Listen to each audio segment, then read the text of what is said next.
The last time anyone saw Emma Lane, she was waving from the doorway of a perfect suburban home.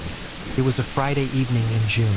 The kids were already in pajamas, the parents were dressed for a charity gala, and Emma, 22 years old, responsible and hired off a reputable nanny agency, stood in the foyer with a diaper bag on one shoulder and a child balanced on the other. The door closed. The security system chirped armed. The black SUV rolled down the manicured cul-de-sac and disappeared. 7 hours later, at 2:13 a.m., the garage camera recorded the SUV returning. At 2:15 a.m., the front door camera caught the couple walking inside, slightly unsteady, whispering and laughing. At 2:16 a.m., the hallway camera showed them freeze. The playroom was empty. The baby monitor was silent. Emma's overnight bag was gone. And on the kitchen counter, next to a neatly folded note that read, "Thank you for the opportunity," sat something that should not have been there, a tiny, blinking flash drive, pulled from a nanny cam the couple didn't know existed. Emma Lane never came back to that house. Her phone went dark. Her bank account stayed untouched. Police called it a missing persons case. Her employers called it a misunderstanding. The footage on that flash drive called it something else. Evidence. This is the missing nanny who knew too much about her employers. You're watching Enter the Crime. When Emma Lane landed the position with the Harper family in Westbridge, Connecticut, it felt like winning the lottery. She'd grown up in a small town outside Hartford, bounced between community college and part-time retail, and stumbled into childcare after babysitting for a neighbor. She was good at it, organized, patient, naturally calm when kids melted down. The Harpers were something else entirely. Daniel Harper, 42, investment fund manager, always in a pressed shirt and expensive watch. Vanessa Harper, 38, lifestyle blogger and charity board member, is known around town for her picture-perfect social media posts. 2 children, Olivia, 5, and Max, 2. Their home sat at the top of a hill, all glass and stone, with a pool out back and a Tesla in the driveway. From the outside, they were the kind of family people pointed to and said, "They've got it all figured out." Emma's agency vetted them. Background checks, references, no history of incidents. The job offer was generous. Live-out position, $1,200 a week under the table. Health stipend, use of a family car during work hours. Vanessa told her during the interview, "We just need someone we can trust. My followers think I do it all, but we both know that's not realistic." Emma sympathized. The house was big, the kids were affectionate, and the schedule was manageable. After a trial week, everyone agreed she was a perfect fit. Friends from back home were thrilled for her. "Rich people problems," one texted. "Get that money and stay out of their drama." First, Emma did exactly that. She arrived at 7:30 a.m., packed lunches, did school runs, and navigated tantrums. She took carefully curated photos of Olivia's artwork that Vanessa reposted with captions like, "Mom life is wild but worth it." Emma didn't mind, until she started noticing things that didn't match the picture. The first crack appeared on a Wednesday afternoon. Emma was on the floor building a block tower with Max when she heard raised voices upstairs. Vanessa's, sharp and panicked, and a second voice Emma didn't recognize. "Can't just move funds like that. The auditors will see. I'm not going to prison for you." The arguing cut off when a door slammed. Minutes later, Vanessa floated downstairs, smiling for Emma's benefit. "Everything okay?" Emma asked carefully. "Oh, totally," Vanessa said, too quickly. "Just a friend freaking out about taxes. People get paranoid, you know?" The second crack came a week later. Daniel took a call in the kitchen, assuming Emma was too busy with snacks to pay attention. "Listen to me," he hissed into the phone. "That wire has to be cleared by Friday. I don't care what you have to do on your end." He noticed Emma watching and dropped his tone instantly. "Just a work thing," he said. "Fun of finance." Emma told herself it was none of her business. But the third crack was harder to ignore. One evening, after putting Max down for a nap, Emma went to switch the laundry and found the basement door locked. That wasn't unusual. Daniel kept his home office down there. What was unusual was the subtle humming she heard behind the door. Not like a dryer or furnace, something electrical. Later, when she carried boxes of old toys to the basement landing, she saw it for the first time. A keypad lock on the interior office door.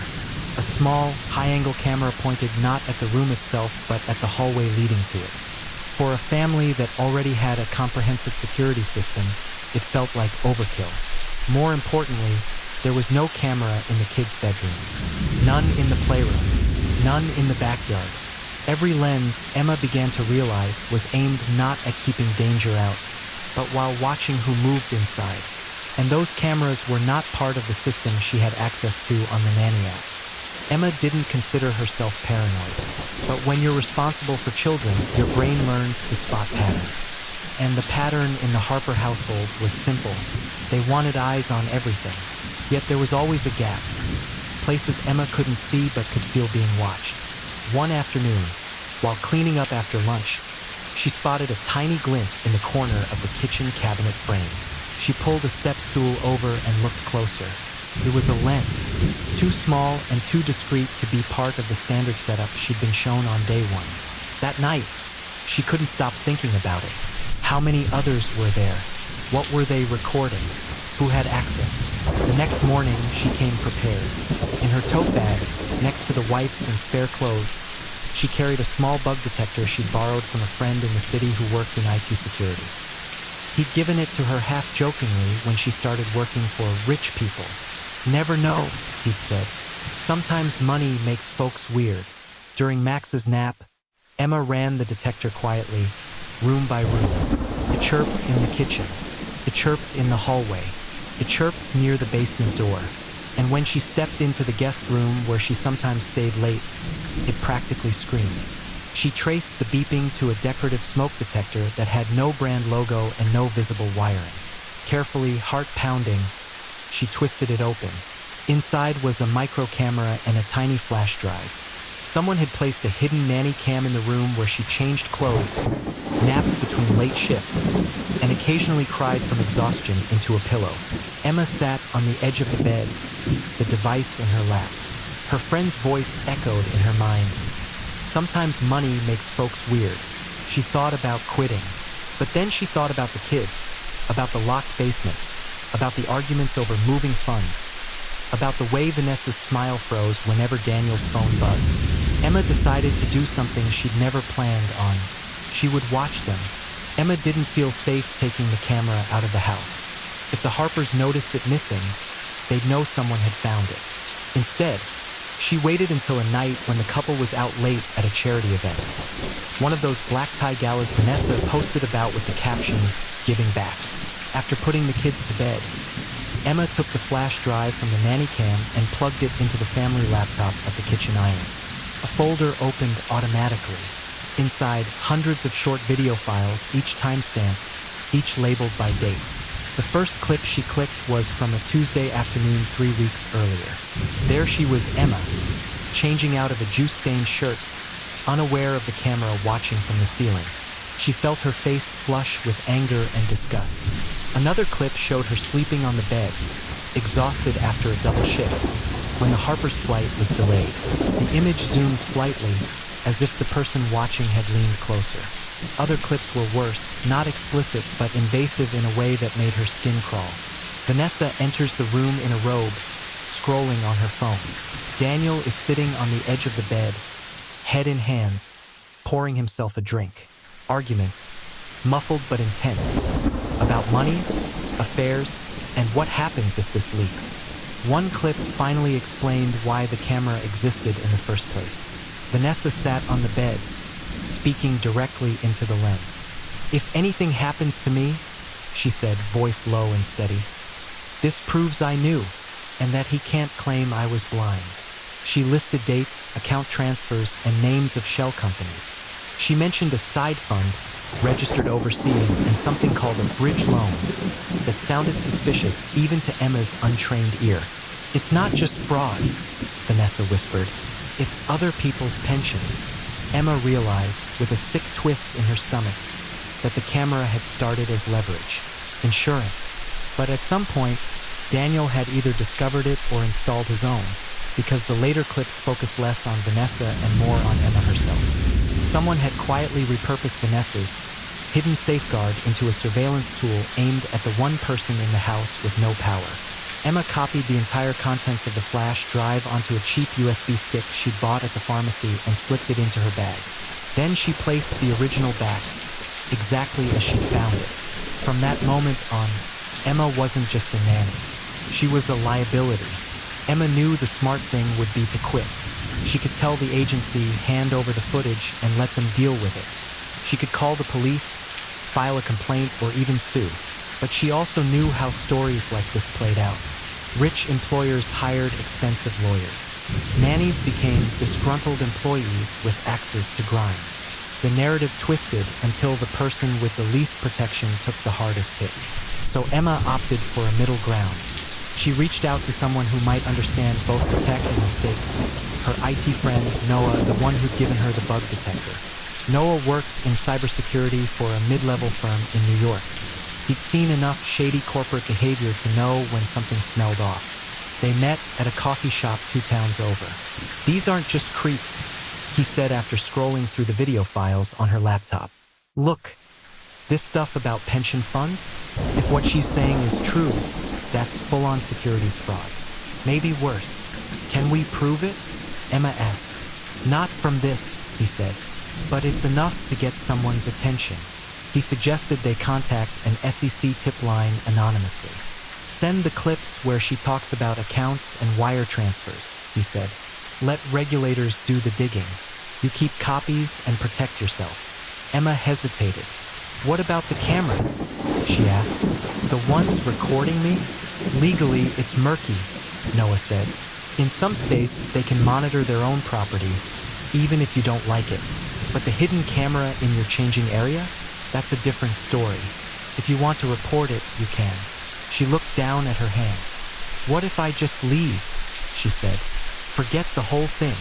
Noah studied her face. "Can you?" he asked. Knowing there are kids in that house, and a woman who clearly thinks her husband might hurt her if she talks, Emma thought of Olivia's shy smile and Max's gummy laugh, of Vanessa's brittle cheerfulness and Daniel's sudden mood swings. "No," she said quietly. "I don't think I can." They agreed on a plan. Noah would help anonymize the files and send them to regulators. Emma would keep working careful, alert, until she had a safer exit strategy. If anything felt dangerous, she'd leave immediately and go to Noah's apartment. It wasn't perfect, but it felt like doing something. Emma didn't know that Daniel Harper was already several moves ahead. June 19th was the night everything came apart. The Harpers were scheduled to attend the Westbridge Children's Hospital Gala, a high-profile event Vanessa had been hyping online for weeks. "Emma will probably be late," Vanessa said that afternoon, swiping lip gloss in the mirror. "Can you stay overnight? We'll pay extra, of course." "Sure," Emma replied, masking her unease. She'd noticed Daniel watching her more closely in recent days. His questions had sharpened. "Everything okay here? Any weird calls? You haven't had friends over when we're gone, right?" That morning, she'd caught him in the guest room where the hidden camera was, phone pointed at the ceiling. He'd looked up sharply when she appeared in the doorway. "Just checking for dust," he'd said with a tight smile. By evening, the house was a blur of curling irons, perfume, and last-minute wardrobe adjustments. Olivia clung to Vanessa's leg. "Don't go," she whined. "We'll be back before you wake up," Vanessa soothed. "Emma's here. You're safe." Daniel appeared in the hallway, bow tie slightly crooked. "You ready?" he asked. Vanessa glanced at Emma. Their eyes met for a fraction of a second. In that moment, Emma saw something she hadn't before. Not just stress, not just fear, something like resignation. As if Vanessa had already accepted that the story wouldn't end with a happy family Instagram post. The black SUV pulled away at 7:42 p.m. Emma made dinner, bathed the kids, and read 2 extra stories to Olivia, who insisted on sleeping with the lamp on. By 10:30, both children were asleep. Emma sat at the kitchen island with her laptop, debating whether to text Noah. Instead, She opened a blank document and began writing down everything she knew. Dates, amounts mentioned in the videos, weird behavior, the location of every hidden camera she'd found. She didn't hear the back door lock disengage. She didn't hear the soft beep of the security override. The first sign that anything was wrong was the baby monitor blinking out, its feed replaced by static. The timeline, pieced together later from security logs and partial footage, looked like this. 11:02 p.m., the feed from the nursery camera cuts out. 11:04 p.m., the hallway camera on the second floor flickers, then resumes. 11:06 p.m., the kitchen camera catches a shadow moving just outside its field of view. Emma didn't initially notice the baby monitor glitch. She was in the guest room, bag half-packed, the unease in her chest finally winning. She'd decided she would leave that night, drop a text to Vanessa in the morning, claim a family emergency, and never come back. As she zipped her bag, she heard a soft creak in the hallway. "Olivia?" she called. "You okay?" No answer. She stepped into the hall. The lights were dimmed, just the night mode glow coming from the wall sconces. At the far end of the corridor, near the stairs, she saw a figure. "Mr. Harper?" she said, confused. "I thought you." The figure stepped into the light. It wasn't Daniel. It was a man she'd never seen before. Late 30s, work boots, dark hoodie. He held a small device in one gloved hand, the same shape as the router in the downstairs closet. "Who are you?" Emma demanded, voice trembling. The man didn't answer. He simply raised his other hand, palm out, signaling silence. Emma's fight-or-flight reflex kicked in. "Get out of this house," she snapped. "I'm calling the police." She ducked back into the guest room and slammed the door, heart hammering, fingers scrambling for her phone. No signal. Wi-Fi disconnected. Emergency call failed. The router device, he'd cut them off.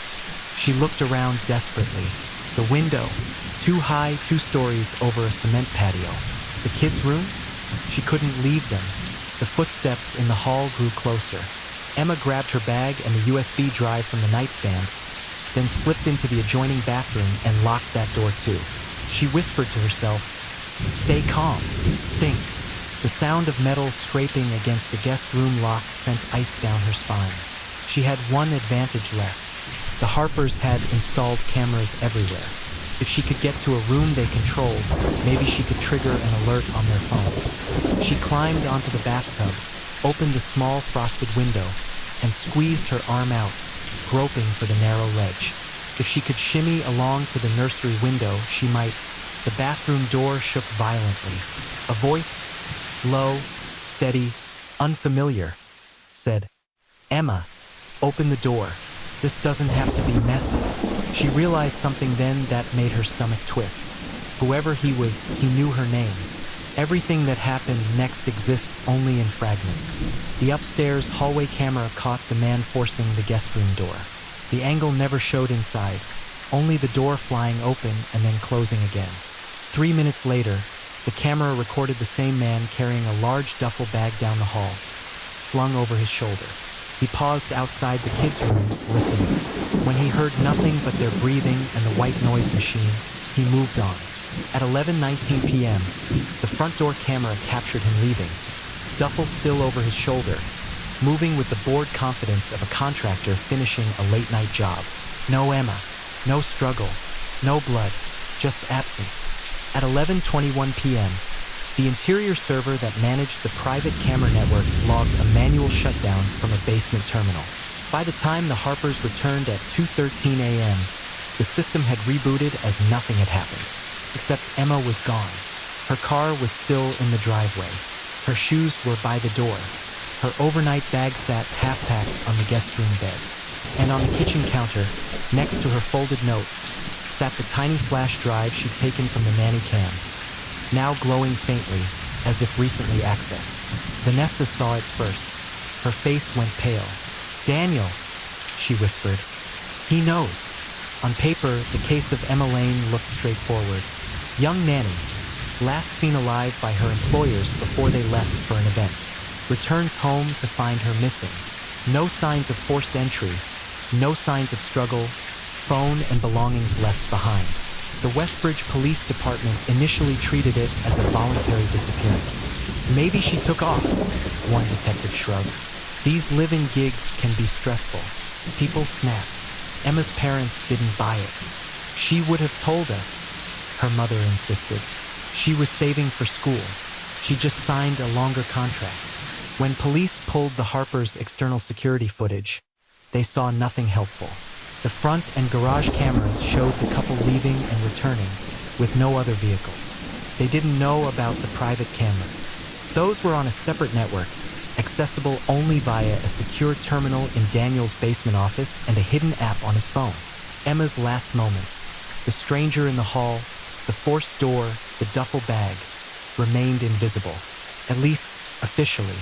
Unbeknownst to the Harpers, the nanny cam system Emma had discovered wasn't fully isolated. When Noah helped her copy the files earlier that week, he'd installed a small script, habit from his work, that periodically backed up new clips to a cloud folder under an anonymous account. When Emma disappeared, the upstairs hallway camera kept recording until the basement shut down. And not all of those clips were successfully deleted. Some had already synced to Noah's hidden folder. 3 days after Emma vanished, when she missed their planned check-in, Noah logged in to see if she'd left any new notes. What he found instead was the last 30 minutes of her existence on camera. He downloaded everything. Then he called the police. Detective Laura Bishop from the state's Major Crimes Unit took over after Noah's call.